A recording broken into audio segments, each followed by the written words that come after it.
Chapter 271. I looked at Rachel and analyzed her. Her personality was currently a bit broken. By broken I meant way not like usual. She was usually composed, intelligent, and saintly. The Rachel I knew carried herself with a quiet dignity that commanded respect without demanding it. Her words were measured, her actions deliberate, her compassion genuine but never overwhelming. She had always been the steady one, the voice of reason when everything else descended into chaos. Not like this Rachel, fidgeting, emotional, desperate for validation, was almost a stranger wearing a familiar face. The dissonance was jarring, like hearing a beloved song played in the wrong key. What happened? I wondered. She needs validation from you, Luna said, her voice unusually solemn. For some reason, her proof of originality is revolving around you and you alone. I frowned, studying Rachel's face more carefully. Beneath the veneer of childish possessiveness, I could see something darker, a shadow of fear that didn't belong there. Her eyes, normally clear and steady, held a feverish desperation that made my chest tighten uncomfortably. Rachel, I began, choosing my words with care. When exactly did I fall into a coma? She blinked, momentarily caught off guard by the question. Right after the battle with Bishop Vale. You collapsed as soon as I started healing you. And you've been here the entire time? Something flashed across her expression. Guilt, perhaps, or defensiveness. Someone had to make sure you were safe. For an entire month? I pressed not unkindly. Rachel's fingers twisted in the fabric of her dress, her knuckles whitening. The bishop is still out there, she said, her voice dropping to a whisper. And the cult? They might have tried to finish what they started. There was more to it than that. I could tell from the way she wouldn't quite meet my eyes. Rachel wasn't just protecting me from external threats. She was guarding against something else entirely. Rachel, I said softly, what aren't you telling me? The silence stretched between us, taut and fragile. Outside, rain began to patter against the windows, a gentle rhythm that only emphasized the tension in the room. Finally, she exhaled, a shaky breath that seemed to deflate her. You almost died, she whispered. Not just injured, not just unconscious. You were dying, Arthur. Her voice cracked on my name, and I saw the first glimmer of tears in her eyes. Your body was rejecting itself. Whatever you did during that battle, using Rekha's gift, pushing yourself beyond your limits, it tore you apart from the inside. Your mana channels were shredded, your organs failing one by one. She looked up at me then, and the raw pain in her eyes hit me like a physical blow. I healed you, she continued, her voice steadying slightly. I poured everything I had into keeping you alive. But it wasn't enough. You wouldn't wake up, and I couldn't figure out why. She swallowed hard, blinking rapidly. The royal physicians said there was nothing more to be done, that you might never wake up, that your mind had retreated too far to be reached. Understanding began to dawn, a cold realization that sank into my bones. So you stayed, I murmured. Rachel nodded, a tear finally escaping to trace a silver path down her cheek. I stayed. I channeled my gift into you every day, hour after hour, trying to reach whatever part of you was still fighting. I thought if I just tried hard enough, if I just loved you enough. She trailed off, her composure finally crumbling. Tears flowed freely now, her shoulders shaking with the force of emotions too long suppressed. I was so scared, she admitted, her voice barely audible. Every day that passed, it felt like I was losing more of you, and I couldn't bear the thought of a world without you in it. Something twisted in my chest, a complicated tangle of guilt, affection, and realization. This wasn't just about possessiveness or jealousy. This was about fear, raw primal fear of loss. I reached out, hesitating only briefly before placing my hand over hers. Rachel, I said quietly, look at me. She raised her head, tears still streaming down her face, her usual composure nowhere to be found. I'm here, I told her. I'm awake. Whatever you did, It worked. You're exhausted, I said. Not a question but a statement of fact. Physically, mentally, emotionally. You've been pouring your gift into me for weeks, with no rest, no reprieve. She nodded minutely, as if admitting weakness was still difficult despite everything. Her voice cracked again, fresh tears welling in her eyes. I can't lose you, Arthur. I just can't. Everyone else sees the prodigy, the strategist, the genius with limitless potential.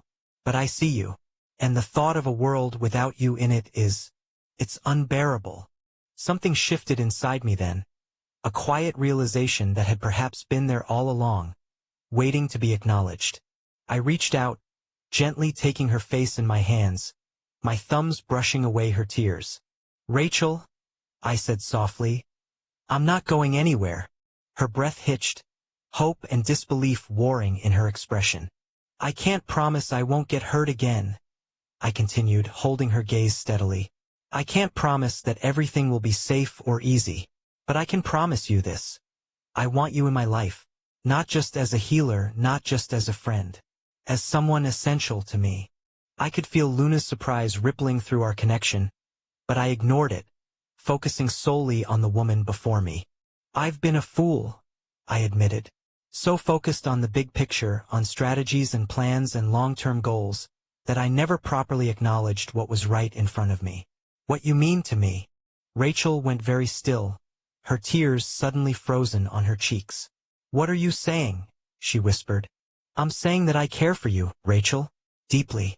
I'm saying that when I look at my future, I can't imagine it without you there. It wasn't an empty declaration. The words came from a place of genuine realization, of pieces finally falling into place. Rachel had always been there, steady and unwavering. She had seen me at my worst and still chosen to stay, not because of what I could do, but because of who I was. I need you, I said simply. Not just your gift, not just your abilities. Your intelligence, your compassion, your strength. The way you see the world, the way you face challenges. All of it. Fresh tears spilled down her cheeks, but these were different. The release of tension rather than the grip of fear. I've been so afraid, she admitted, her voice steadying slightly. Watching you with Rekha, with the princesses, I've been terrified that there wouldn't be room for me, that I'd be left behind. Never, I said firmly. You will always have a place with me, Rachel. Always. She drew in a shaky breath, then another, steadier one. Something in her eyes began to clear, the feverish desperation giving way to something more centered, more like the Rachel I knew. I'm sorry, she said, a hint of her old composure returning, for how I've been acting, for the restraints. A flash of embarrassment crossed her face. I don't know what came over me. Magical exhaustion, emotional trauma, and a month of keeping someone alive through sheer force of will, I suggested dryly. I think you're entitled to a little irrationality. A small, tentative smile curved her lips, the first genuine one I'd seen since waking. Still, it wasn't like me. No, I agreed. But the core of it was very much you, Rachel. The devotion, the determination, the refusal to give up on someone you care about. Those are all quintessentially Rachel Creighton. She laughed softly, the sound a little watery but real. You always see the best in me. I see all of you, I corrected. The good, the challenging, the complicated. And I value all of it. Her expression softened, some of the tension finally leaving her shoulders. She wasn't completely back to her usual self. There was still a wariness in her eyes, a lingering fear of loss, but the worst of the emotional storm had passed. She was still holding on to me, her grip perhaps a bit tighter than strictly necessary. But the frantic possessiveness had eased into something more measured, more sustainable. She would likely remain protective, perhaps always more afraid of losing me than was entirely reasonable. But the core of who she was, intelligent, compassionate, steady, was reasserting itself. Chapter 272. Second Mission Interlude. The hall of the Red Chalice cult stretched impossibly deep into the mountain. A vast chamber carved from obsidian that seemed to devour light rather than merely exist within it. Crimson torches lined the blackened walls, their flames unnaturally still yet somehow casting shadows that writhed and twisted across the floor like sentient things. The air tasted of iron and ash, carrying whispers that slithered into the mind rather than the ear. At the center of this oppression sat Cardinal Akasha. He did not simply occupy the bloodstone throne. He commanded it, as though the massive seat had been formed from the very earth to cradle his power. His robes cascaded around him in folds of such deep crimson they appeared almost black until he moved, revealing their true color like fresh blood emerging from a wound. The air around him hummed with a frequency just below hearing, a vibration that made one's teeth ache and bones shiver. His fingers, each adorned with rings carved with symbols that seemed to shift when viewed directly, tapped a slow, deliberate rhythm against the armrest. Each impact sent imperceptible ripples through the astral fabric of the chamber. Before him, prostrated like a broken thing, knelt Bishop Vale. The bishop's robes, once symbols of his station and power, hung in tatters from his frame. Blood, his own, had dried in patterns across the fabric, telling the tale of his defeat more eloquently than words ever could. His forehead pressed against the cold stone floor, not daring to rise without permission. Even in his diminished state, power rolled off him in waves that would have brought ordinary men to their knees. Yet here he was nothing. The silence in the hall deepened until it became a physical weight, pressing down on Vale's shoulders, squeezing the air from his lungs. No one moved. No one dared. Then, "Rise," Akasha murmured. The word barely disturbed the air, yet it filled the entire chamber, reverberating not in the ears but in the chest, in the marrow, in the soul. Bishop Vale straightened, his movements stiff from wounds not yet fully healed. His eyes remained downcast, fixed on a point just below the cardinal's chin. "Cardinal," he said, voice steady despite the shame that hung around him like a shroud. "I return in failure." A ripple moved through the shadows at the edges of the hall, resolving into figures that had been standing so still they seemed part of the architecture. Other bishops and priests materialized from the darkness, their eyes reflecting the torchlight like predators watching wounded prey. "A failure indeed," one of them said, voice dripping with contempt. "To lose not to another cult, nor to the empire, but to a boy." Laughter followed, soft yet cutting, each chuckle a blade slipping between ribs. Bishop Vale's jaw tightened, the only outward sign of his humiliation. Pride was a luxury afforded only to the victorious. But Cardinal Akasha did not join in their amusement. He remained perfectly still, his gaze fixed on Vale with an intensity that seemed to peel back flesh to examine the soul beneath. "Tell me," he said, each word measured and precise. "How did it happen?" The chamber fell silent once more. Even the shadows stopped their dance. Bishop Vale drew a breath that seemed to pain him. The corruption of Redmond was proceeding exactly as planned. He began, his voice taking on the cadence of formal report. "The city was falling under our control through the Red Knot Guild. We moved with meticulous care, ensuring our presence remained concealed even from the knight captain himself." His hands clenched at his sides, knuckles whitening. But then he appeared. Something changed in Akasha's posture. A subtle shift, almost imperceptible, yet the entire room responded to it. The air grew heavier, the shadows deeper, the silence more absolute. "Who?" The question hung in the air like a suspended blade. "Arthur Nightingale," Vale said, unable to keep the raw frustration from his voice now. "A boy of 16, young but possessing a mind that sees through deception as if it were glass. He is not merely strong. He is dangerous in ways that defy conventional understanding. He anticipated strategies that had taken me months to craft. He turned Vice Guild Master Carey Milton against me, extracted Reka from our grasp, and—" he hesitated, shame threatening to choke his words. "And," Akasha prompted, his voice deceptively gentle. "And he wounded me," Vale admitted. "Not just once but repeatedly. He matched me even if I was injured, even if only for moments, with power that should be impossible for someone his age." The amusement from the other cult members evaporated like water on hot stone. Their expressions shifted from mockery to disbelief, then to something darker: concern. Cardinal Akasha remained motionless for several heartbeats, the only movement the steady tap of his ringed finger against the bloodstone. Then, with deliberate slowness, he leaned forward, the movement causing the shadows around his throne to stretch toward Vale like grasping hands. "Interesting," he murmured, the word somehow more terrifying than rage would have been. Vale swallowed against a dry throat. "He is not normal," he continued, compelled by that terrible interest to speak further. "His mind operates on a level that surpasses even our most experienced strategists. And he possesses abilities that—" He faltered, then pushed on.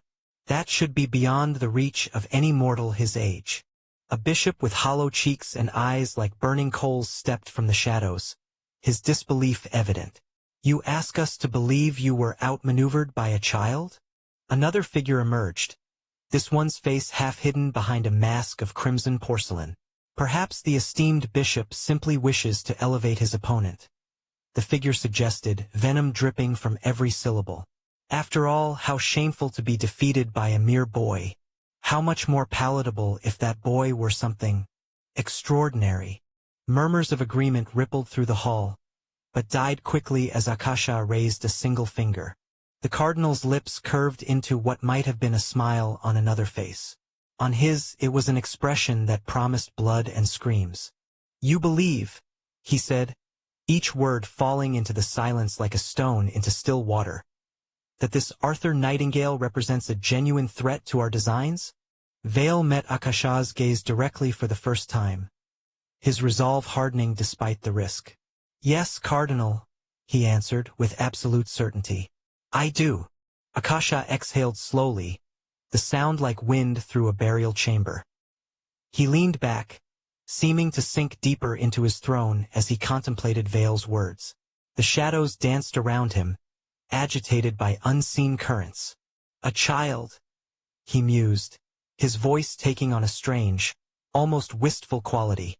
"A mere boy who dismantled years of careful manipulation, who tore apart an entire operation woven with such delicate precision." The silence that followed was absolute. Not even the torch flames dared to crackle. Then, Akasha laughed. The sound was soft at first, almost intimate, like a lover's whisper against skin. It grew slowly, building not in volume but in depth, resonating through the chamber until the very stones seemed to vibrate in response. It was not the laughter of amusement, but of awakening, of a predator who has scented worthy prey after years of disappointment. How utterly, deliciously fascinating. His eyes gleamed with something that went beyond interest, beyond obsession. A hunger that had slept for centuries and now stirred, ravenous. "Perhaps," he said, his voice now soft with what might have been mistaken for affection, "it is time I see this prodigy for myself." The other cult members exchanged glances, unease rippling through their ranks like a contagion. Cardinal Akasha had not left this sanctum in over a decade. For him to consider doing so now, Vale's expression faltered. "Cardinal, I did not mean to suggest." "Of course you didn't," Akasha interrupted, his smile widening to reveal teeth too sharp, too numerous for a human mouth. "But some gifts arrive unwrapped, unexpected." He rose from his throne in one fluid motion, his robes flowing around him like liquid shadow. The air in the chamber grew so thick with power that several of the lesser priests staggered back, gasping for breath. "Prepare the chalice," he commanded, his voice resonating with terrible purpose.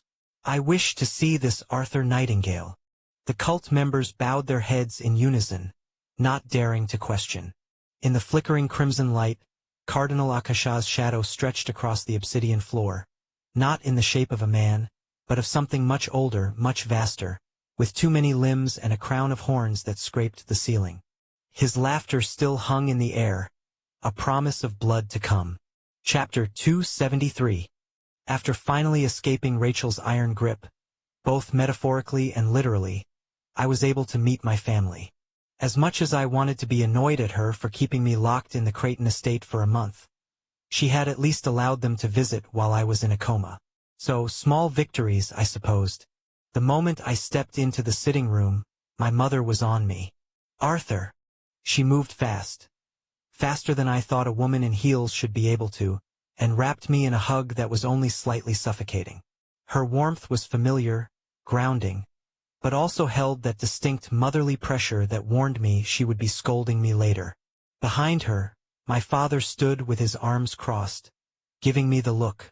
The one that said, "You're lucky you're alive, but we will be having a conversation." And then there was Arya, my 1 year younger sister, who had inherited all the worst parts of being the youngest child and none of the restraint. She stood a few paces behind, watching the scene unfold, arms folded, eyes sharp. "So," she said, her voice sweet, too sweet, "I hear you decided to be reckless. Again." I sighed, already feeling a headache forming. "Arya, please." No, no, insist. She stepped forward, tilting her head. "You nearly died. Do you know what happens when normal people nearly die, Arthur?" I exhaled through my nose. "They try not to do it again." "Exactly." She waved a hand. "But you, dear brother, seem to be under the impression that death is just a minor inconvenience. Arya." My father finally spoke, voice calm but firm. "Give your brother some time to breathe." Arya made a oomph sound but backed off slightly.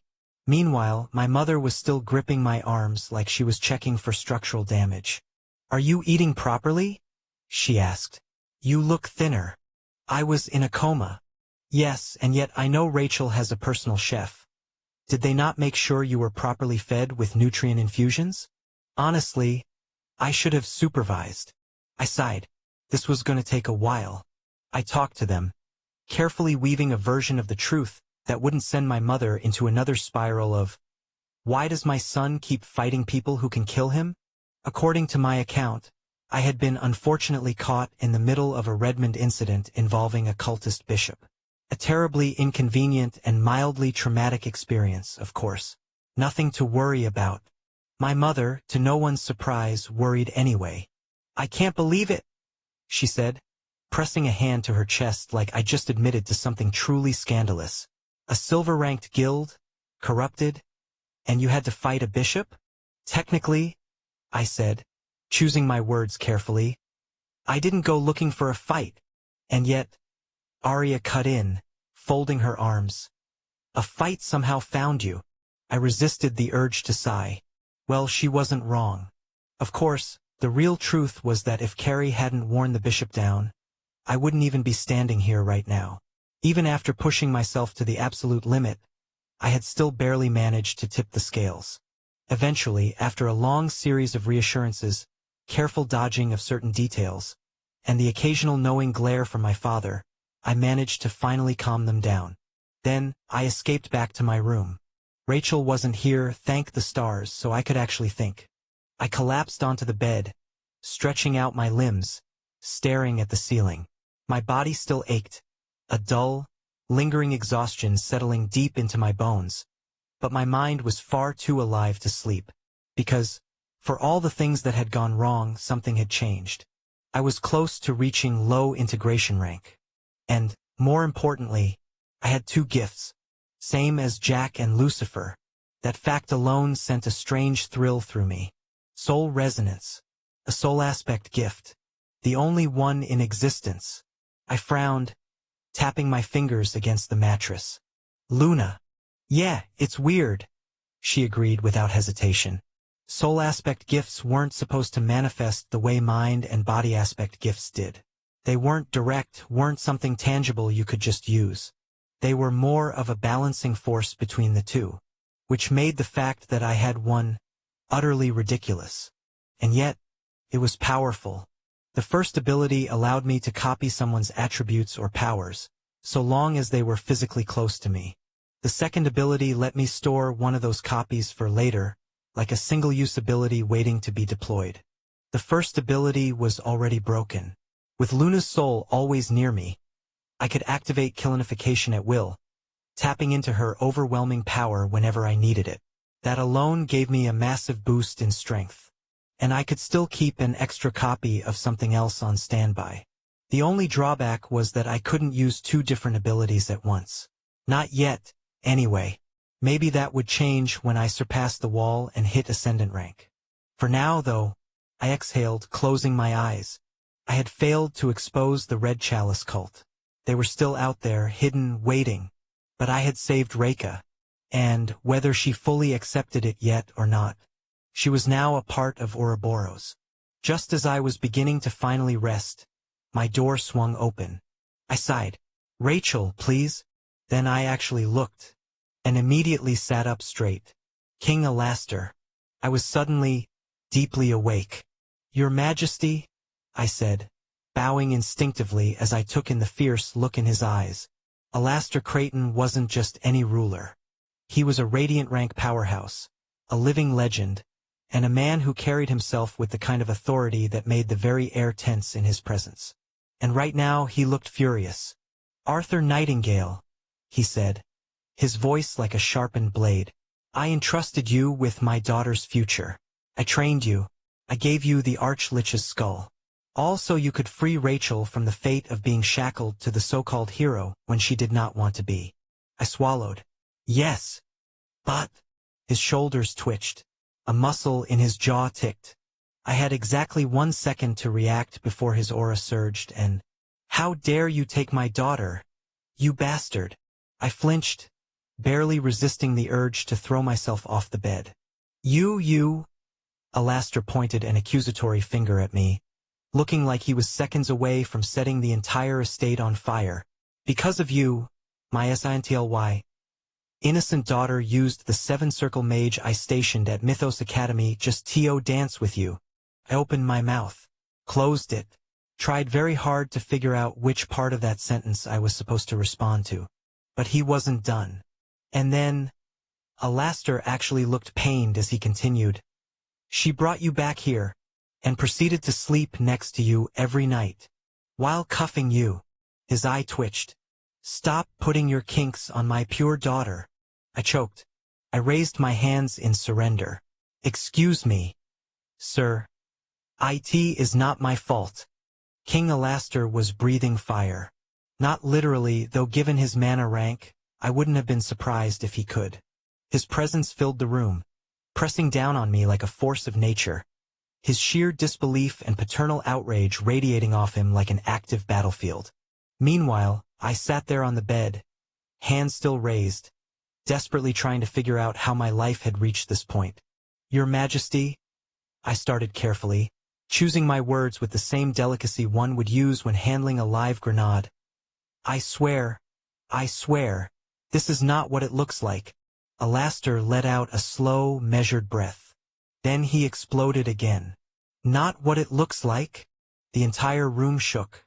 "My daughter, my sweet, innocent, saintly daughter, came to my estate and kept you captive like some sort of deranged princess with a hostage.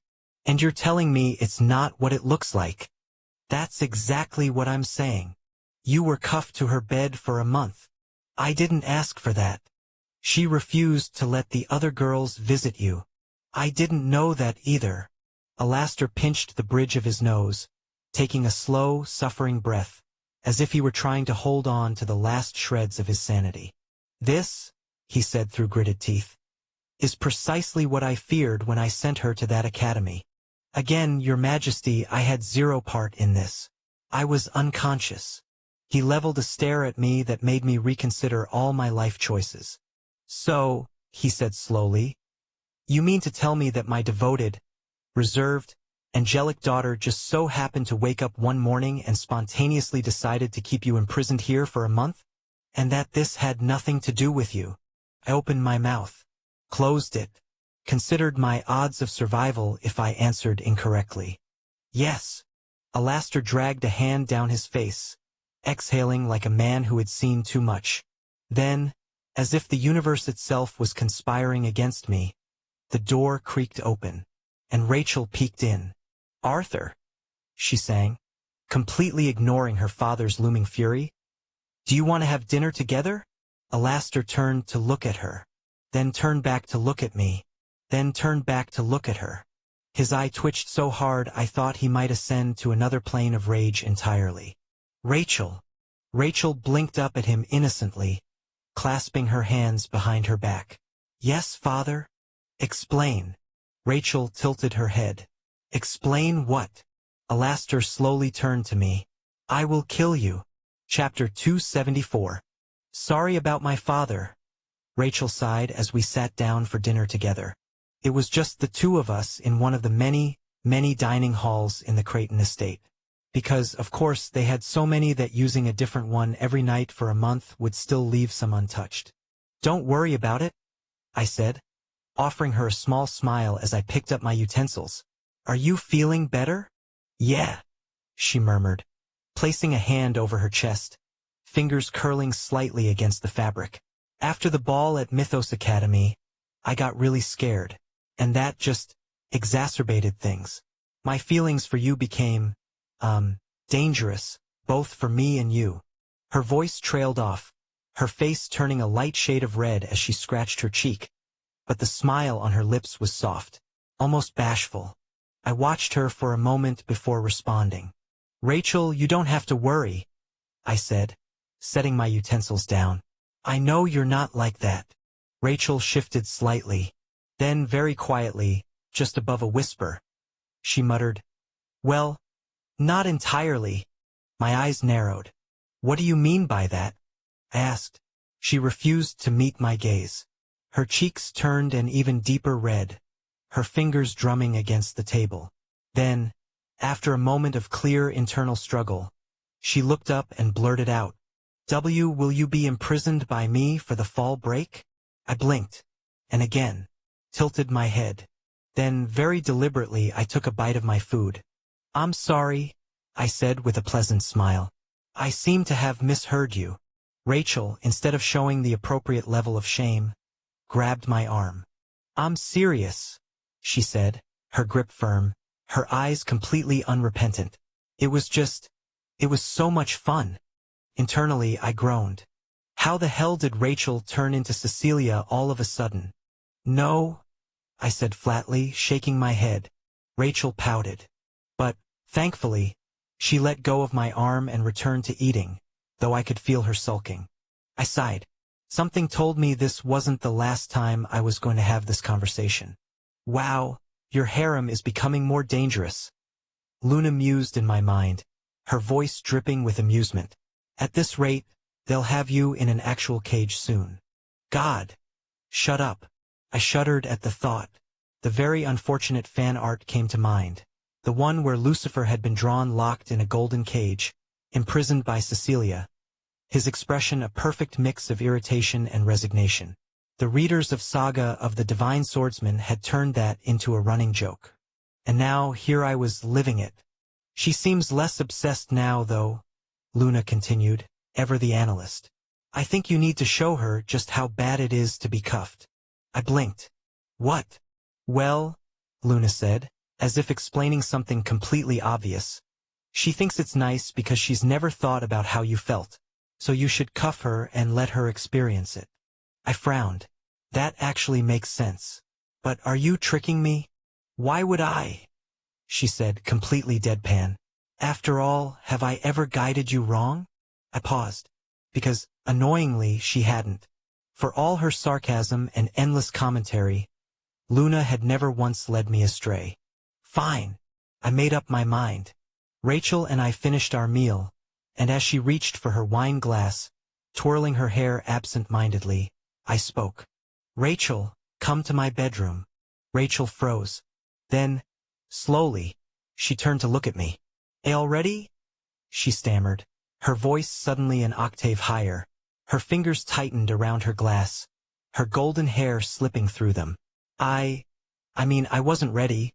But I will do my best. I sighed. No, not for that. Rachel's shoulders slumped. She pouted, the energy of a woman deeply let down. Just follow me. She sighed dramatically but got up to follow. We stepped into the bedroom that had been generously provided for me, by which I meant the room Rachel had personally assigned, complete with far too much unnecessary luxury. Rachel turned to me, tilting her head slightly. "So," she said, voice smooth, "what do you want me to do?" There was a lilt to her tone, bright, playful, yet carrying just enough weight to send a shiver down my spine. Despite the soft flush on her cheeks, her confidence never wavered. I looked away, rubbing the back of my neck. I'd gotten used to her flirtations, but damn, when she wanted to, she could shift her voice. Energetic one moment, then soft, piercing, dangerously sensual the next. I refused to acknowledge the slight warmth creeping up my own face. Instead, I extended my hand. "Hands," I said simply. Rachel blinked, but with the trust of someone who had absolutely no reason to trust me. She placed both of her hands on top of mine without hesitation. Her sapphire eyes shone, utterly unguarded. Golden retriever, I thought absently. And then I snapped the cuffs on her wrists. Rachel froze. "Huh!" Before she could react further, I gently, but firmly, pushed her onto the bed.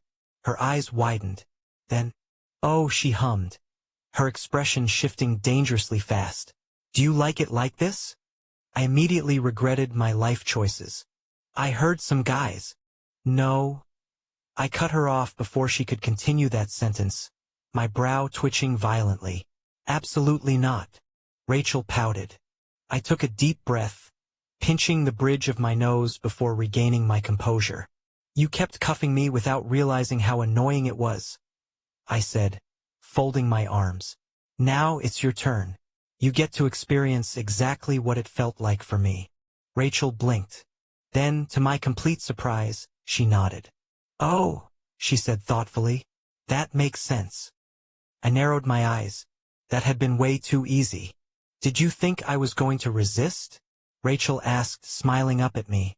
"Yes," I admitted without hesitation. She giggled. "I won't when it comes to you, dummy." Her voice was light, but there was weight behind it. "Even if it's something I probably won't like, I'll still try it out because it's you, Arthur." Her sapphire eyes softened, unwavering, utterly sincere. "I like everything that comes from you. And the 3 other girls? They think the same." I exhaled, ignoring the dangerous implications of that statement as I moved closer. My fingers wrapped around her cuffed wrists, pushing them up above her head. "Is it not annoying to have no control?" I asked. Rachel hummed, tilting her head slightly. "Mm." I leaned in, my face close to hers. "I hate not being able to move. I hate being imprisoned." She blinked up at me, completely unbothered. I was supposed to be making a point here, but instead I found myself distracted. Because damn it, she really was too beautiful. Rachel's lips parted slightly, her gaze unwavering. Then slowly she smiled. "I don't understand," she murmured. "I like this." I frowned. "What?" "Being yours," she said simply. "Being under your control." I barely had time to process that before she squirmed beneath me, the movement, way too intentional, sending a flush of heat up my neck. And then, with a slow, deliberate motion, she lifted her arms, bringing the chain of the cuffs behind my neck, and pulled me in closer. "Because this means I'm yours, right?" she whispered, her breath warm against my face. My pulse spiked. "That," I swallowed. "That wasn't my intention." Rachel's smile only widened. "If you want to imprison me and take care of me, then do it." Her voice dipped slightly, turning lower, softer. "I give you consent, okay?" She leaned in. Her lips nearly brushed mine. I stopped her. My finger pressed against her lips, my breath uneven. And then, Rachel's eyes glinted, and she sucked on my damn finger. A sharp jolt ran down my spine, sending an actual shiver through me. I bolted out of the bed. My heart was racing. My brain had short-circuited. Rachel licked her lips, tilting her head in mock innocence. "What's wrong?" I stared at her, pulse still hammering. "Luna," I called out mentally, desperate for guidance. Silence. Then, "You bastard," Luna hissed. "What the hell did you do to the Saintess?" Chapter 275. "Hey, Stop blaming me unfairly, I protested. Unfairly? Unfairly? Luna's voice rose in sheer indignation. Not only did I have to witness the saintess, the future saintess, mind you, this possessive over a man, but now she's also kinky. Oh Lord, I have made a mistake. I have chosen the wrong one. Please, grant me forgiveness. I pinched the bridge of my nose. Who the hell are you even praying to? Luna ignored me. I took a slow, steadying breath and looked back at Rachel, who was still sprawled on the bed, wrists cuffed, golden hair fanned out over the pillows. She was watching me with an expression that was far too satisfied, as if she enjoyed watching me suffer. I gulped, and then, the magnetic door slid open. Rachel, I was looking for you. Alastair Creighton stepped inside. I stiffened. Why is a king searching for her personally instead of having his staff do it? Or, I don't know, calling her phone like a normal human being. I cursed internally as my brain scrambled for an exit strategy. Alastair's eyes landed on me. Then, they drifted to Rachel, to the bed, to the cuffs. The absolute silence in the room was deafening. And then, the King of Creighton smiled. Not a friendly smile. Not an amused smile. A smile that carried the exact same energy as a man about to execute someone for high treason. His eyes, however, were very much not smiling. In the end, Rachel was freed. Her cuffs turned to dust with nothing but a flick of Alastair's fingers. A terrifyingly casual display of power. And now I was sitting across from the very same man on a private balcony. A place without witnesses, which was not at all ominous. The table between us was modest. A simple wooden structure that felt deeply out of place when occupied by a man who could probably turn the entire estate to dust if he got irritated enough. Alastair sat there, arms crossed, staring at me with an intensity that suggested he was actively trying to set my skull on fire with sheer willpower. I, being the reasonable person I was, responded with a polite, utterly nonchalant smile. Arthur Nightingale, he said at last, his voice level. I sat up instantly. Alastair held my gaze for a moment longer, then sighed, leaning back in his chair. You've grown stronger. I nodded. Yes. He made a thoughtful sound, glancing out over the darkened horizon. That fight with the bishop, he mused. You survived. I raised an eyebrow. Would we be having this conversation if I hadn't? Alastair let out something between a snort and a sigh, shaking his head. You remind me of myself at your age, annoyingly confident, too reckless for your own good. I tilted my head. And yet, you still trained me. He smirked slightly. I never said I disliked it. For a brief moment, the tension between us lessened. But only slightly. You've made powerful enemies, he said, voice dropping slightly. And you've already crossed paths with a bishop. The cult won't forget that. I don't expect them to, I replied evenly. Alastair studied me for a long moment. Then, surprisingly, he nodded. Good. The conversation settled into silence for a moment. The distant sounds of the city below a stark contrast to the quiet weight of our discussion. Finally, Alastair broke the silence. So, his gaze flicked back to mine, his expression unreadable. How serious are you about Rachel? I blinked. And then, for the second time that night, I seriously reconsidered my life choices. I met Alastair's gaze, his question hanging in the air between us like a poised blade. How serious are you about Rachel? The weight behind it was clear. He wasn't just asking about feelings. He was asking about intentions, about the future, about whether I had any idea what I had gotten myself into. I took a measured breath, my mind running through possible answers, all while keeping my face as unreadable as possible. I like her, I said simply. Alastair's expression didn't change. That's not what I asked. I sighed. Of course it wasn't. She's important to me, I continued, carefully picking my words. More than just as an ally. More than just as a Creighton. She's Rachel, and that alone makes her. I stopped myself. Alastair's eyes flickered with something unreadable. Makes her what? I met his gaze evenly. makes her worth protecting. Silence. Then, to my surprise, he chuckled. It was a low sound, dry, but not entirely unfriendly. You really are an interesting one. I raised an eyebrow. Interesting. A normal boy your age would either run from a noble's daughter or throw himself at her feet, Alastair mused. Yet here you are. Sitting across from me like this is just another strategy meeting. I shrugged. It is. Alastair let out another chuckle, shaking his head. You remind me of a younger version of myself. Again, you did train me, I pointed out. And I sometimes wonder if that was a mistake, he muttered. I smirked slightly. Too late now. He studied me for a long moment before leaning forward, his expression turning more serious. Rachel isn't just some noble girl, Arthur. She's my daughter. She's the heir to one of the strongest families in the world. She was supposed to be tied to the hero's destiny, yet she chose you instead. His fingers drummed against the table once more. I need to know, he continued, voice sharp. If you understand what that means. I exhaled, leaning back in my chair. I understand that Rachel is her own person, I said. And I understand that her feelings for me aren't just a passing phase. Alastair's lips pressed into a thin line.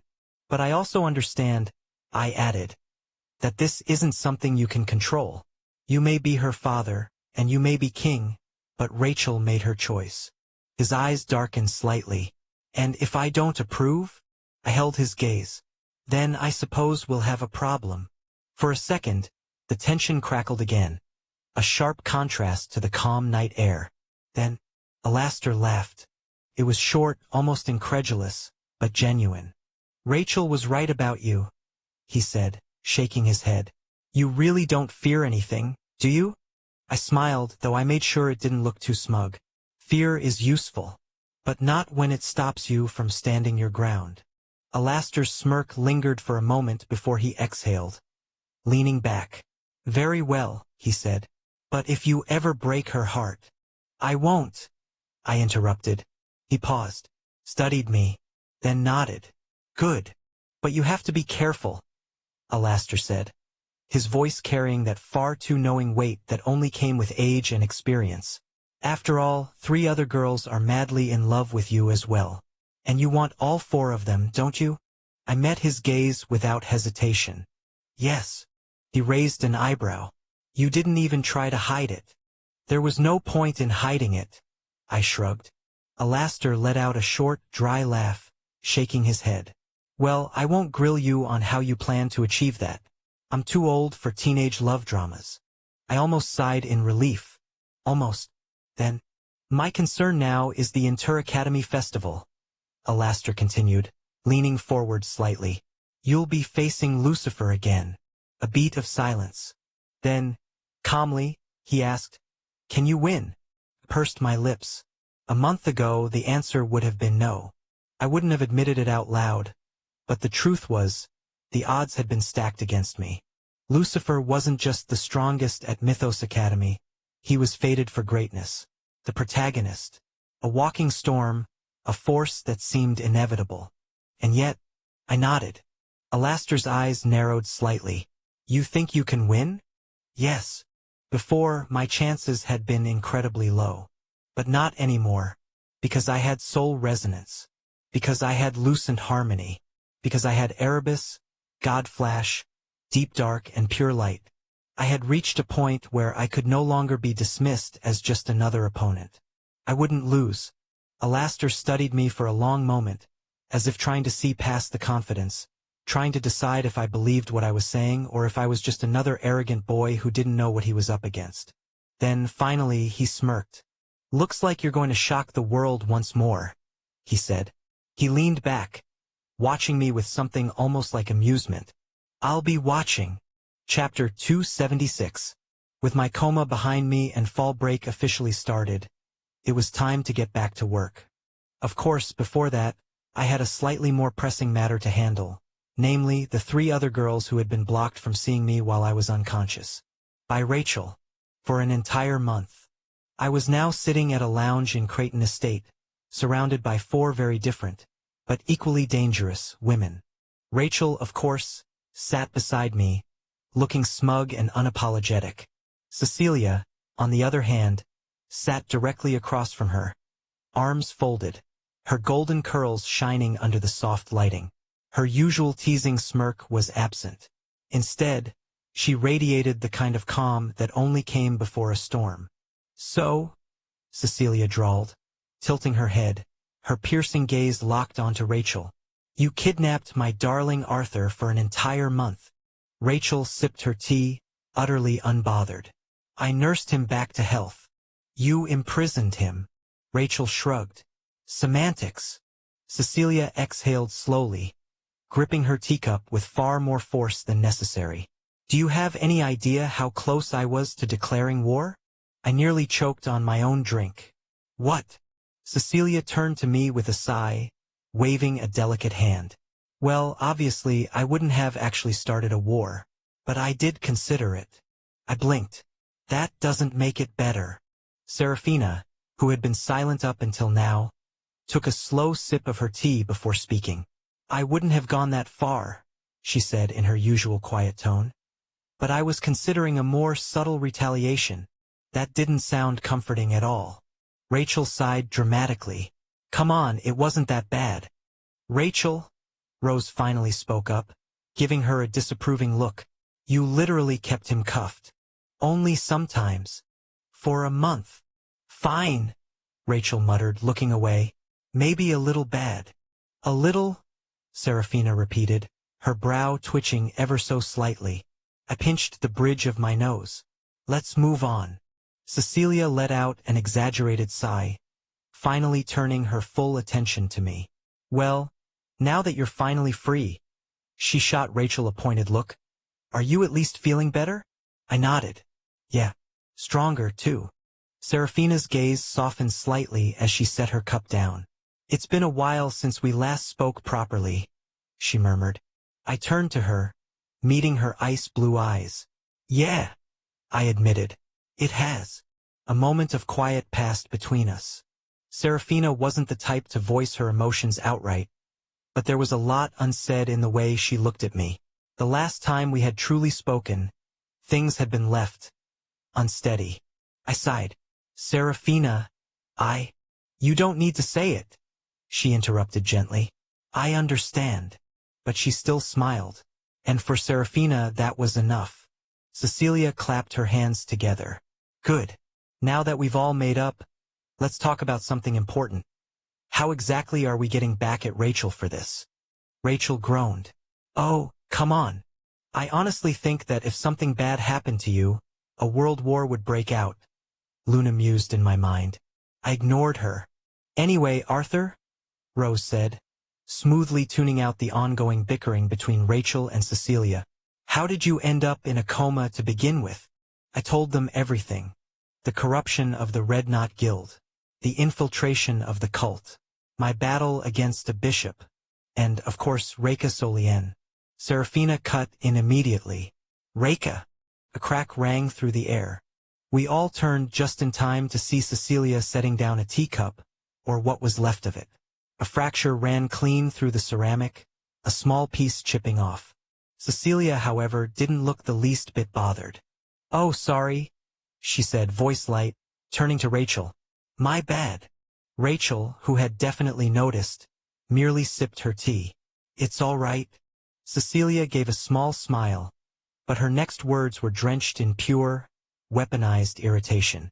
"It's just that Arthur keeps seducing more women and increasing competition, which is, how do I put this, annoying." Her crimson eyes flicked to me, sharp as laser sights. I immediately raised my hands. "No, I didn't do that." "You didn't," Cecilia drawled. "Reka doesn't like me," I said firmly. Rose sighed. "You didn't tell him?" she asked Rachel. Rachel, who had the audacity to look guilty, averted her gaze. "No." Serafina muttered something under her breath. "Evil saintess." Rachel blushed. "Anyway," Cecilia leaned back, still looking far too amused. "That Reka girl? After us. She was the most insistent person trying to see you while you were unconscious." I frowned. "What? Maybe even more than us. That got my full attention. What? After all, Cecilia said, tilting her head. You're her knight in shining armor, her savior. Well done, Arthur. She clapped, a slow, deliberate motion. She was smiling, but her eyes told me a very different story. I seduced her? I just saved her life. If anything, I probably should have scared her instead. That would have been the reasonable outcome. No, you dumbass, Luna groaned, exasperation thick in her tone. In her eyes, you were willing to throw your life away fighting for her. And, objectively speaking, you seem to have a handsome face by human standards, so it's obvious she fell for you. I am 100% sure that is not the case, I responded, completely certain. Just accept your goddamn fate already. Luna sighed, like a being that had long given up hope. Isait, Tsu. Internally.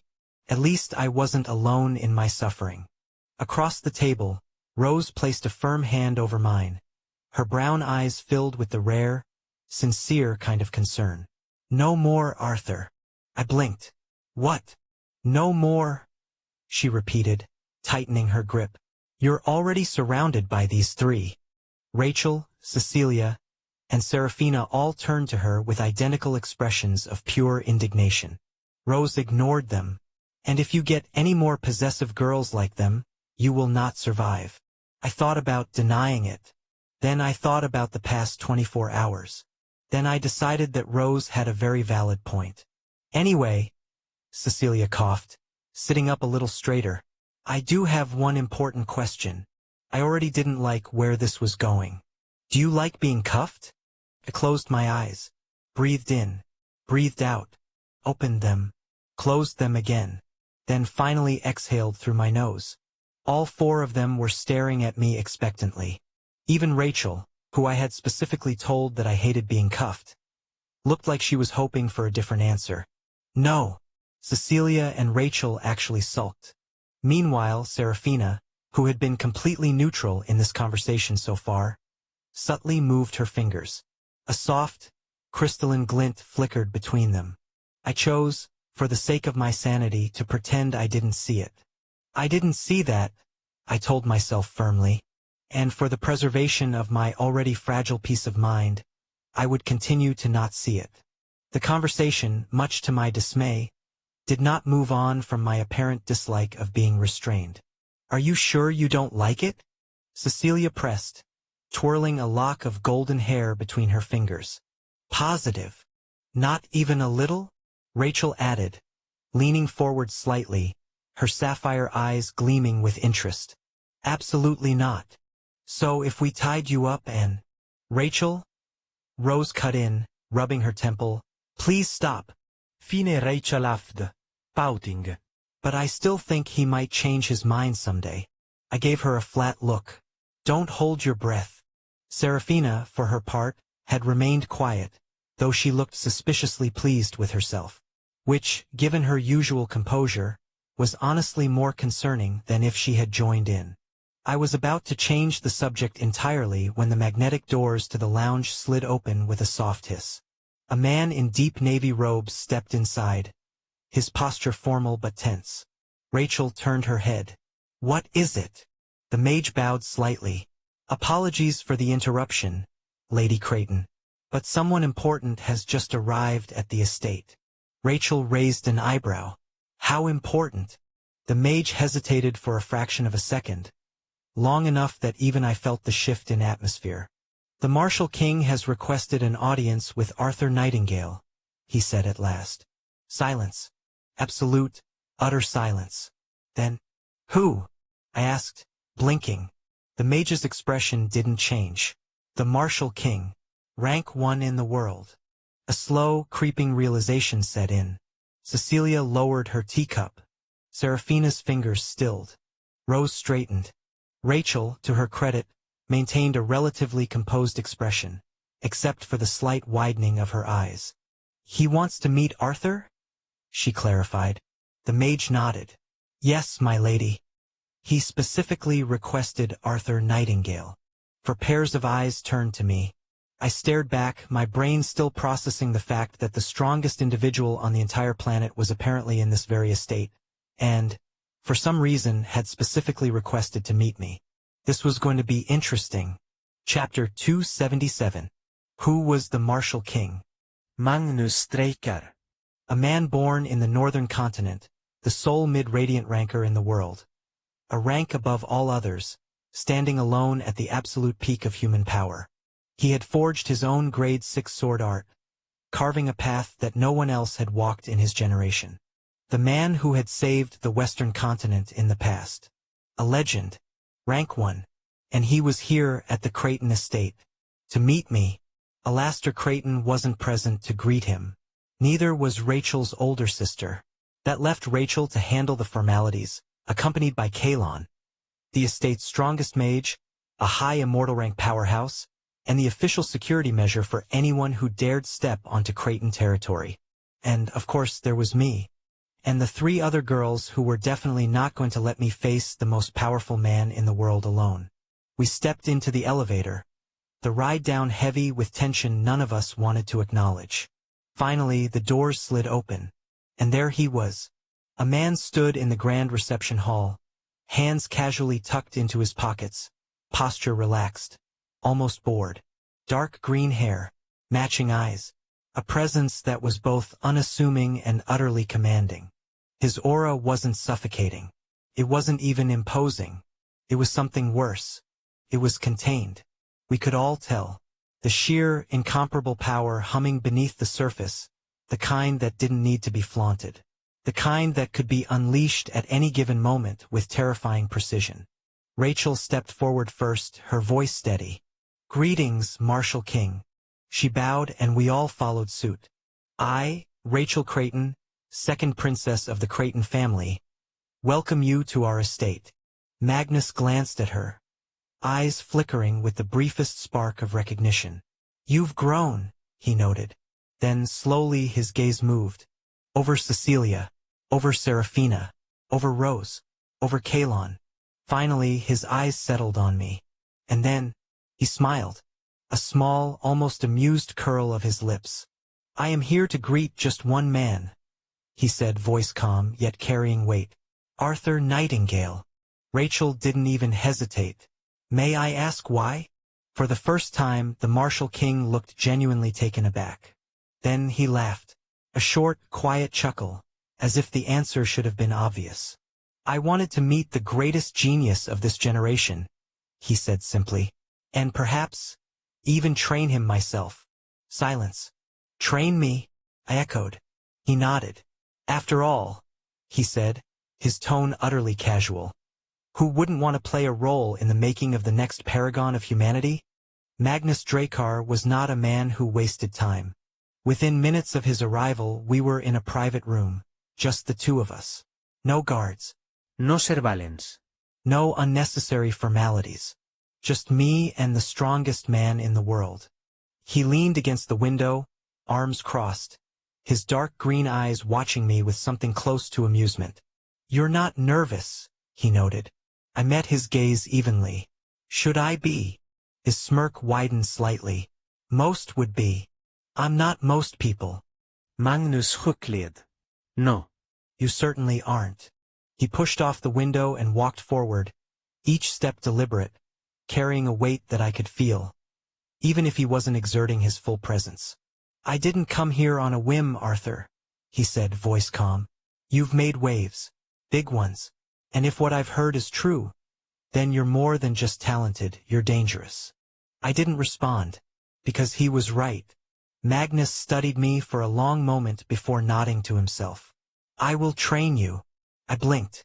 "Just like that." "Just like that," he confirmed. "During winter break, you'll come with me. I'll teach you personally." I exhaled slowly. "Why?" His lips curled slightly. "Because I want to see if you're truly worthy."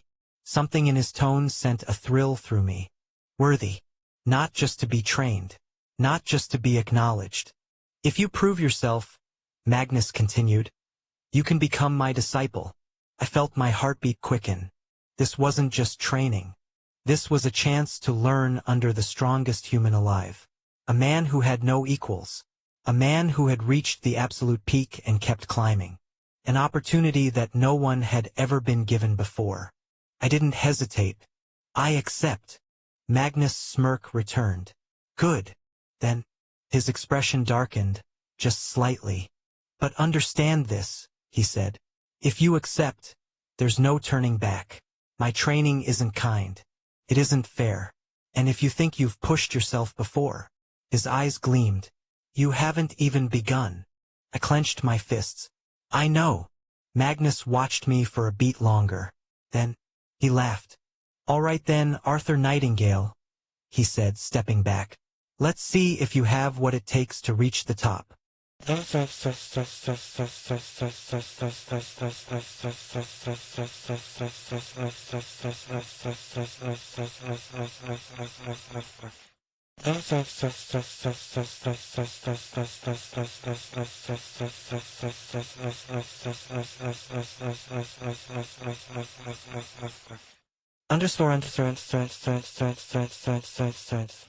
After my conversation with Magnus Drakar, my fall break could finally begin in earnest. Or at least what was left of it. 3 days had already vanished, which meant I had barely a week left before the relentless pace of Mythos Academy resumed. Still, there was one thing I had to do first, return to Avalon. I wasn't going alone, though. Cecilia and Rose were heading back as well, so we ended up taking the same transport. Which, of course, meant we were currently sitting in a ridiculously luxurious car that had come to pick up Cecilia, because of course the Slate-Mark Princess had something this extravagant just lying around for personal travel. Cecilia stretched lazily beside me, her golden curls shimmering under the soft interior lighting, before clapping her hands together as if remembering something. Oh, right, Arthur. I had something to tell you. Ich glänzte her. What is it? She smiled. Because of your hard work in dismantling the Red Knot Guild in Redmond and for managing to deal significant damage to a bishop, you're being awarded a Medal for Merit. I inhaled sharply. The Medal for Merit. One of the highest civilian honors in the entire Slate-Mark Empire. The ceremony is scheduled for January 19th, Cecilia continued casually, as if she hadn't just dropped a massive piece of information. Basically, right at the end of our winter break. She smirked. Congratulations, but don't make it a habit. I exhaled, shaking my head. I won't. Across from us, Rose smiled before speaking up. Arthur, she said, her emerald eyes warm. Would you be my date for an event my family is hosting this week? I raised an eyebrow. An event. We're celebrating our noble title's ascension, she explained. My family's rank is being elevated from Count to Marquis. I nodded. That was big. A title shift like that wasn't just an honor, it was a political statement. Sure, I said. Just send me the details, and I'll work it into my schedule. Rose's smile brightened. Thank you. And congratulations, I added. That's huge for your family. She dipped her head slightly, still smiling. It is, and I'm glad you'll be there. Cecilia sighed dramatically, stretching her arms. Another event, another fancy party. Well, at least it'll be interesting with you around, Arthur. But you won't be coming, right? I asked, glancing at Cecilia. She tilted her head, golden curls shifting slightly as she smirked. Oh, I absolutely will. I raised an eyebrow. Really? She nodded. Rose's family is becoming a marquis. I have to be there. I suppose that made sense. The Slate-Mark Empire had a vested interest in keeping tabs on rising noble houses within its territory. Cecilia attending would reinforce the importance of the event. Serafina and Rachel won't, though, she added. That also made sense. Rachel and Serafina were princesses of entirely different continents. It would take a far more significant event for the Slate-Mark Empire to warrant their attendance. Rose turned to me. Anyway, what are you planning to do with the rest of your break? Work, I replied simply. I need to catch up on studying, finalize things with Reka. Cecilia's lips curled into a knowing smile. Reka again. I sighed. There's nothing going on with her.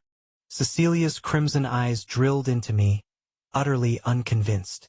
I just need to get her officially into my guild, I clarified.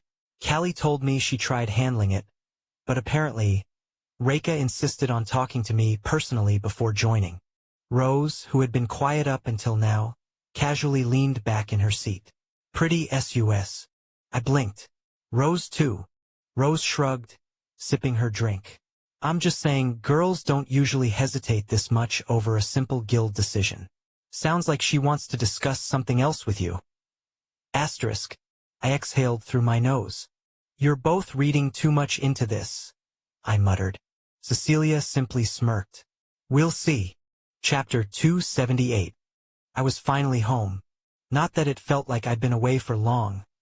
Being in a coma for over a month had a way of warping one's sense of time. Slatemark Academy had its fall break at the same time as Mythos Academy, so my younger sister, Arya, was home as well. Our parents, however, were busier than ever, both deeply involved in work in Minerva, which meant the house was mostly just the two of us. And, of course, that meant I had no peace. Brother, I wanted to ask you something, Arya said between massive bites of pizza, absolutely devouring her slice like it was her last meal on earth. I watched her with mild horror. Sure, but can you at least pretend you weren't raised in a barn? She ignored me, shoving the last of the pizza into her mouth before grabbing her soda and chugging it like she just crawled out of a desert. I sighed. Arya. Are you dating all four of them? I froze. Slowly, I turned to face her. What makes you say that? She wiped her mouth with the back of her hand, tilting her head. Because they fought. A lot. I blinked. They fought. Yeah. She nodded. Well, Rose didn't fight much, but the three princesses? Total war zone. I pinched the bridge of my nose. Of course they did. Cecilia even brought Imperial Knights, Arya continued, completely unfazed. And Seraphina? She literally brought Mount Hua elders to force Rachel to open the doors of the estate. Isterte her. Then swallowed. Crazy, I muttered, exhaling slowly. So, Arya pressed. Are you actually dating all of them? I glanced at her, debating whether or not to lie. Then finally I sighed. Yes. Arya's eyes widened. Wow. Then, her face lit up. I'm gonna be sisters-in-law with all those celebrities? I blinked. That's your takeaway? Oh, and I'm gonna have the cutest nephews and nieces now, she continued, looking genuinely excited. That's insane. Then, abruptly, her expression turned serious. But seriously, she looked me dead in the eyes. You won't die, right? No, I replied, leaning back slightly. In the end, they still care for me. Arya studied me for a moment before nodding. Yeah, I figured. She took another massive bite of pizza, barely pausing before adding, Rachel was literally healing you non-stop with her Saintess gift. I exhaled. That, too, was something I had pieced together. Rachel's gift was unlike any other in the world, far surpassing even other Pure Light users, despite her only being at white rank. In the original novel, she was powerful enough to heal immortal rank Lucifer. And, as it turned out, she was the reason I survived my coma. But still, Arya muttered, tapping her fingers against the table. She seemed possessive. I gave her a flat look. Seemed. She hesitated, then sighed. Fine. She was possessive. I don't want to say it, but for a while we actually thought she was going crazy. I shrugged. It's normal now. That's not normal, Arya pointed out before pausing. Wait, do you mean normal as in it's fine now? Or normal as in this is just how she is now? Yes. Arya groaned, rubbing her temple. Great. Well, whatever. I just don't want you to die before you give me my adorable nieces and nephews. She sighed dramatically before promptly returning to devouring her pizza like it had personally wronged her. I watched for a moment, unimpressed. When you said you wanted a large pizza for yourself, I thought you were joking. Arya didn't even look up. And, I narrowed my eyes. Don't get fat. Ugh. Shut up, she grumbled between bites, completely unbothered. I shook my head and stood up, brushing imaginary dust off my clothes. Anyway, I'm heading out. Arya waved a lazy hand. See ya. I stepped outside, the cool night air greeting me. It was time to meet Rekha Solien. I invited her to a good restaurant. Nothing absurdly extravagant. None of those ridiculous $5,000 coffee places where you were probably paying more for atmosphere than the drink itself, but still a nice place. Somewhere comfortable. Somewhere where the food was actually worth the price. I arrived first and took a seat, waiting.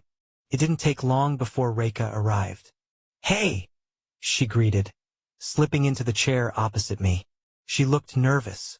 Not in the way someone might be if they were about to discuss something serious, but in the way someone felt out of place.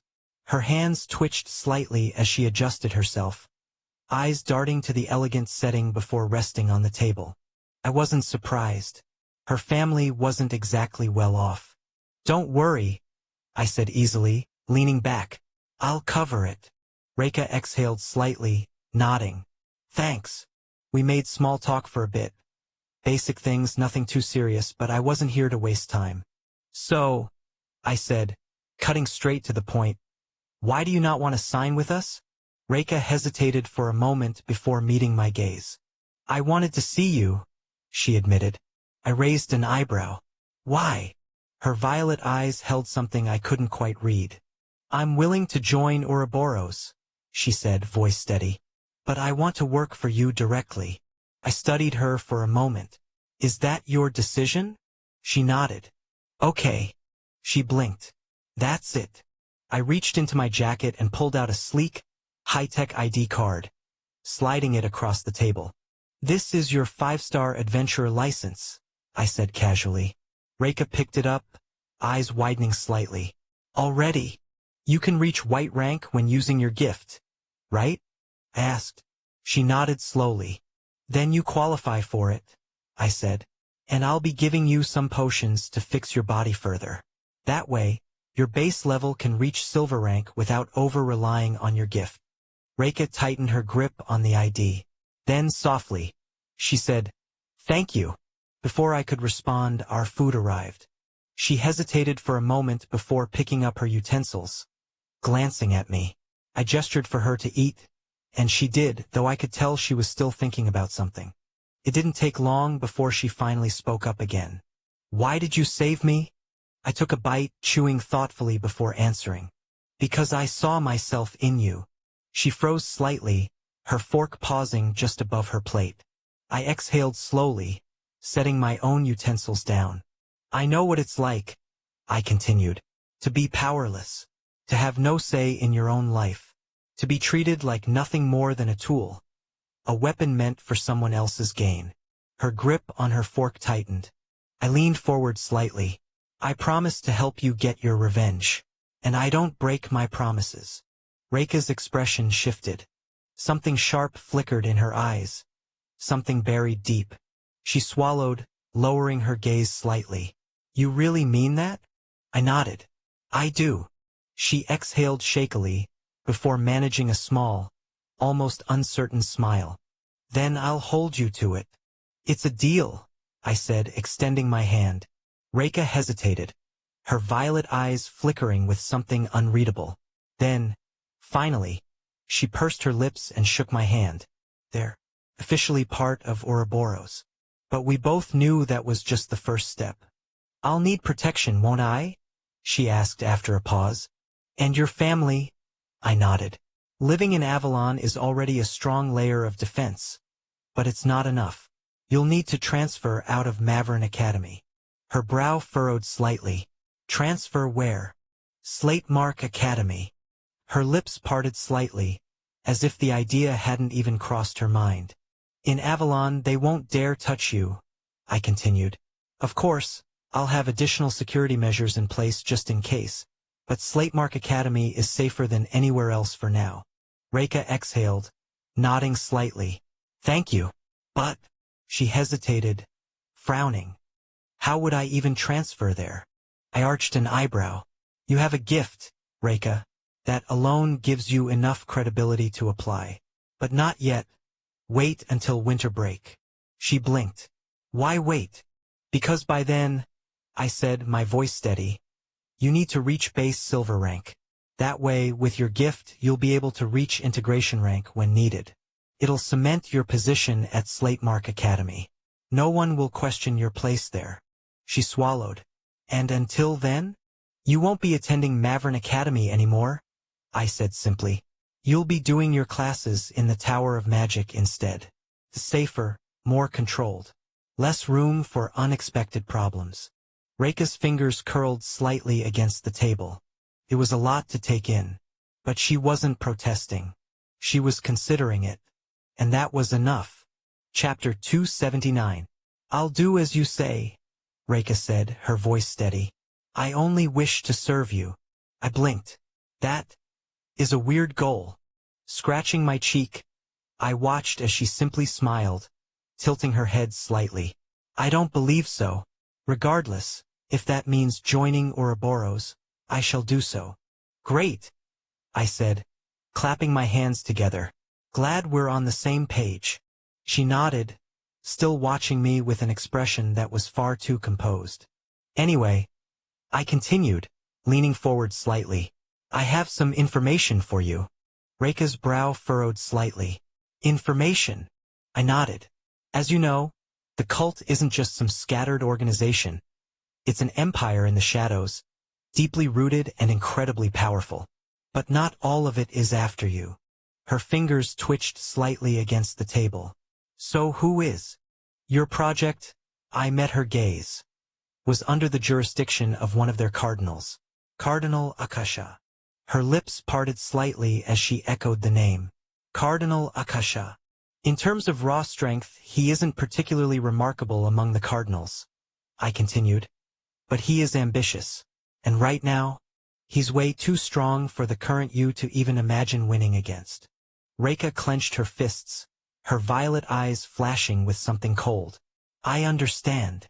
She exhaled softly, before meeting my gaze again.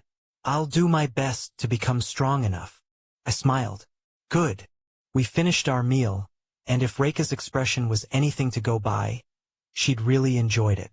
She looked better, not just physically but mentally. No signs of lingering trauma surfacing. No discomfort from resurfaced memories. It was surprising, considering how much she had buried her past.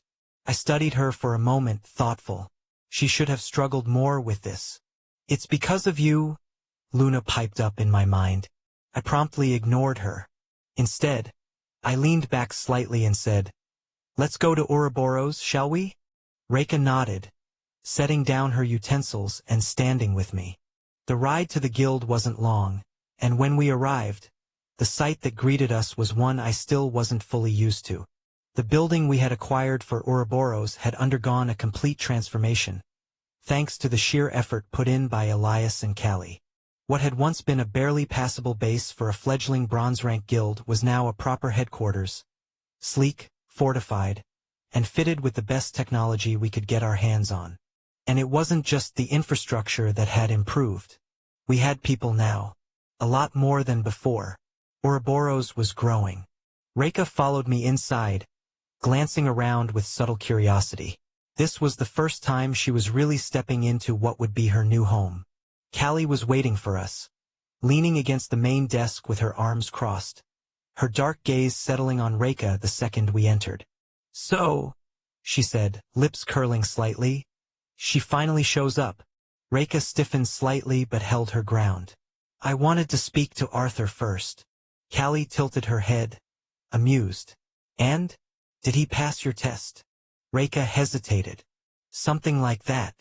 Callie smirked but didn't push further. Instead, she straightened and held out a sleek, hollow tablet. Sign here. Officially makes you one of us. Reika took the tablet, her fingers hovering over the interface for a second before she pressed her signature into the digital contract. The tablet beeped softly in confirmation. Callie nodded in satisfaction. Welcome to Ouroboros. Reika exhaled, as if she hadn't fully realized the weight of her decision until just now. I patted her shoulder. You'll be fine. Callie's smirk returned. We'll see. Don't be mean, Callie, I said, sighing. Callie shrugged, crossing her arms. Well, At least you didn't blackmail her this time? She shot me a pointed look. Reka blinked, visibly surprised, before shaking her head. No, Arthur has been good to me. I just wish to repay him. Well, that makes one of you, Callie muttered under her breath before moving on. Anyway, Arthur already explained everything, so your workload won't be much outside of school breaks. During those, you'll be taking missions, mostly to build your personal battle experience. I nodded. That much was obvious. I hadn't recruited Reka because she was strong now. It was because of her potential. Callie leaned against the desk, tapping her fingers against the surface. So, that makes 3 out of 4, huh? I nodded. Reka tilted her head. 3 out of 4? For special talents, Callie explained. You, Elias Vance, and Jean Ashbluff. Reka's brows shot up. Wait, Prince Jean Ashbluff? We both nodded. She blinked, processing it. Then just accepted it. No drawn-out questions. No skepticism. I liked her. Callie smirked. So, who's the last? I scratched the back of my head. The most special of them all. Callie raised an eyebrow. And when are you planning to recruit them? In the future. Reka, who had been quiet, finally spoke. The most special? I nodded. Don't worry. I'll get her. My lips pressed into a thin line. Because unlike the others, this one would be different. God, what are you planning now?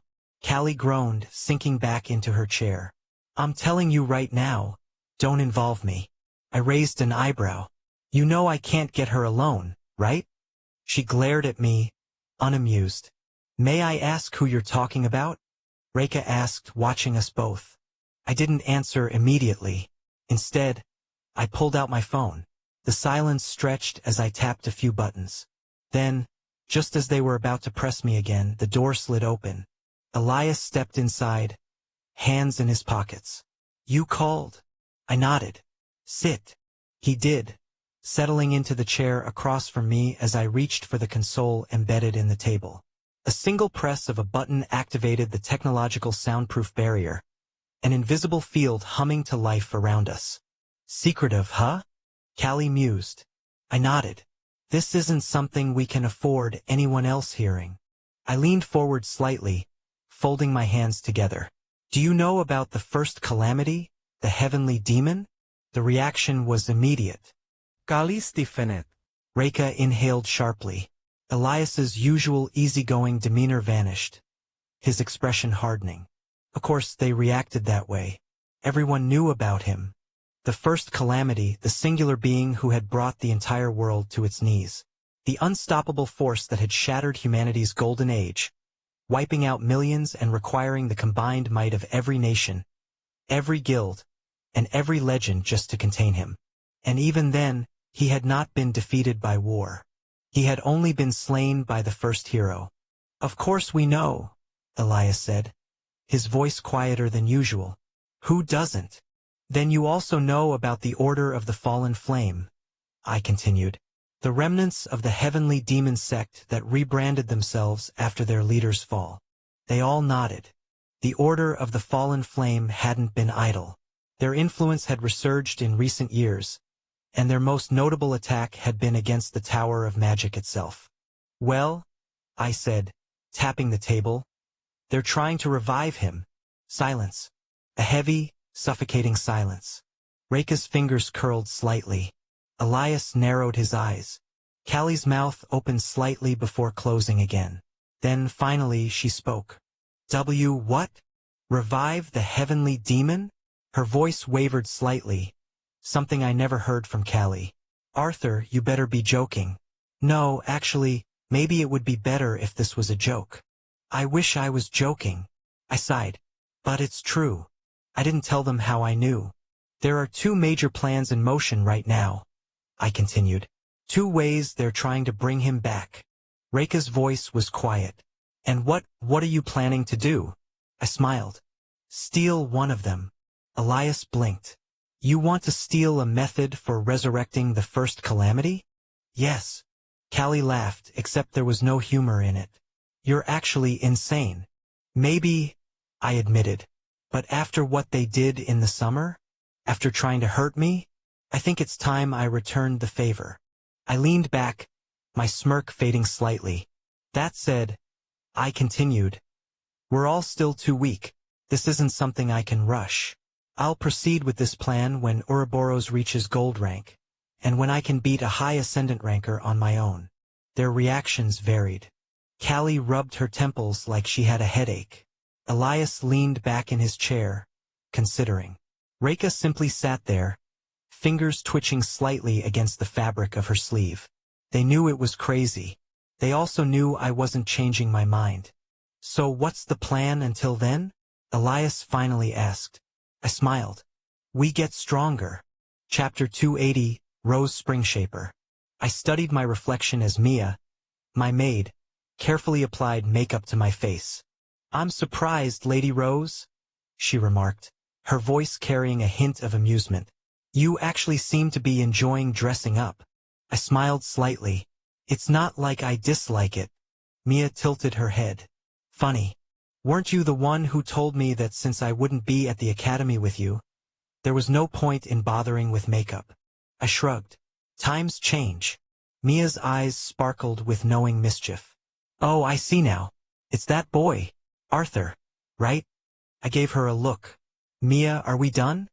Almost, she hummed, stepping back to admire her work. After all, your competition is strong. You need to stand out. I blinked at her words. Stand out? My gaze flickered back to the mirror, and for a moment, I saw myself standing next to them. Next to Serafina, a girl with an ethereal, almost incomparable beauty. Next to Cecilia, who exuded a casual, effortless flirtation that made her irresistible. And next to Rachel, alluring, energetic, vibrant in a way that drew people in without even trying. A weight settled in my chest.